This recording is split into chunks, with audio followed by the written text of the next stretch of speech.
Salam Bapak, perkenalkan nama saya Judita Kristi Purba dengan NIM P279041245151 dari kelas 1C SDR Keperawatan, mata kuliah Ilmu Biomedik Dasar dengan dosen pengampu Bapak Osep Yasir Al-Munsiri, Nurse MKep. Di sini saya akan menjelaskan tentang organ reproduksi pada pria. Dari eksternal. Di eksternal terdapat penis.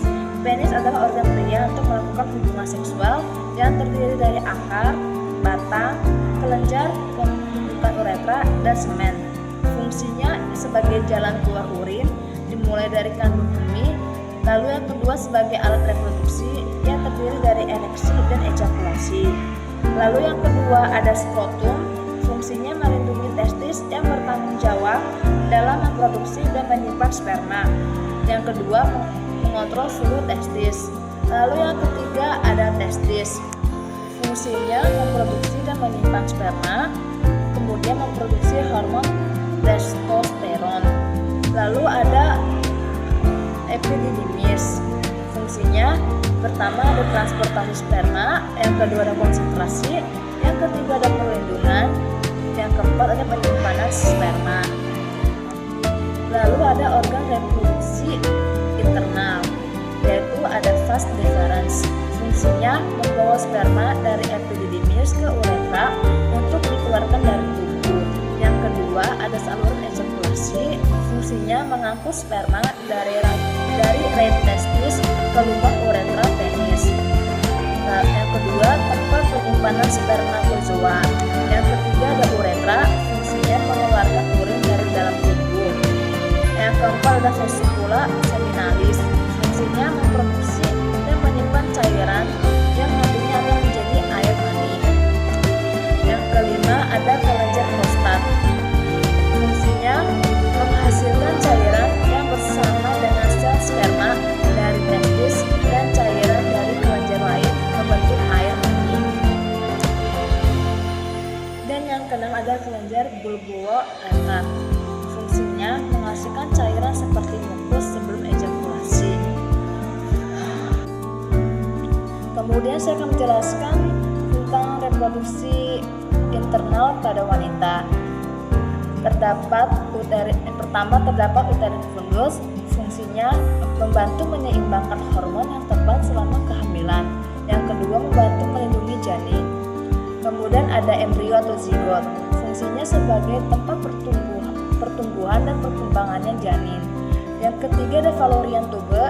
Fungsinya pertama tempat penyimpanan sel telur, yang kedua tempat terjadinya pembuahan, dan yang ketiga saluran aktif yang menggerakkan sel telur yang telah dibuahi ke rahim.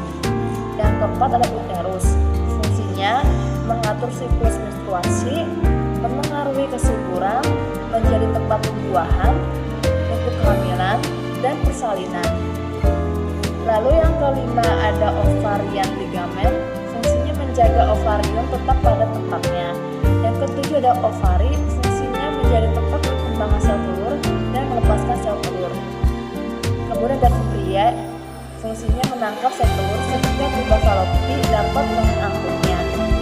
Kemudian ada endometrium. Fungsinya membantu proses implantasi di awal kehamilan. Kemudian ada myometrium. Fungsinya menginduksi kontraksi rahim. Perimetrium. Fungsinya membantu menjaga integritas struktural rahim dengan memberikan dukungan dan perlindungan. Lalu ada cervical canal. Fungsinya sebagai jalur untuk lewatnya sperma saat berhubungan intim, sebagai jalur bayi saat proses persalinan, saluran keluarnya menstruasi. Kemudian ada cervix. Fungsinya memproduksi lendir serviks selama fase paling subur dari siklus menstruasi. Kemudian ada pembukaan selama persalinan untuk memungkinkan bayi melewati jalan lahir. Dan yang terakhir melindungi rahim dari bakteri dan benda asing lainnya. Lalu ada vagina. Fungsinya sebagai jalan keluarnya darah ketika wanita mengalami menstruasi, sebagai jalan lahir bayi pada proses persalinan, dan jalan masuknya sperma ke rahim pada proses tumbuhan. Kemudian organ reproduksi eksternal pada wanita. Yang pertama ada mons pubis.